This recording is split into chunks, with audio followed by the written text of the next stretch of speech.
Malayalam big boss season 7 നമ്മുടെ അനുമോളെ ആര്യൻ ചവിട്ടിയിട്ടുണ്ടായിരുന്നു.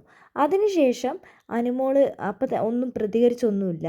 അതിനുശേഷം അനുമോൾ അവിടെ പോയി കട്ടിലേൽ ഇരുന്ന് കഴിഞ്ഞ് വേദനയെല്ലാം മാറിയതിന് ശേഷം വീണ്ടും തിരിച്ച് ആര്യൻ്റെ ആ സൈഡിൽ കൂടെ വരികയാണ്. കറക്റ്റ് ആ ഫോട്ടോയിൽ നിങ്ങൾക്ക് നോക്കിക്കഴിഞ്ഞാൽ മനസ്സിലാവും.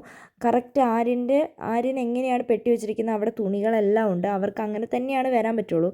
അനുമോൾ ആര്യനെ ചവിട്ടിയിട്ടേ ഇല്ല. രേണു ചേച്ചി അവിടെ നിന്ന് കടന്നു വരുന്ന പോലെ തന്നെയാണ് വേഗം സ്പീഡിൽ വന്ന് അനുമോൾ അങ്ങനെ പോകുന്നത്. അപ്പോഴേക്കും അനുമോൾ പുറകെ പോയിട്ട് നീ എന്നെ നേരത്തെയും ചവിട്ടി ഇപ്പോഴും ചവിട്ടി 2 വട്ടമായി അനുമോൾ നീ എന്നെ ചവിട്ടിയിട്ടെന്ന് പറഞ്ഞിട്ട് അനുമോൾ അടിക്കാൻ വേണ്ടിയിട്ട് ഓടുന്നു.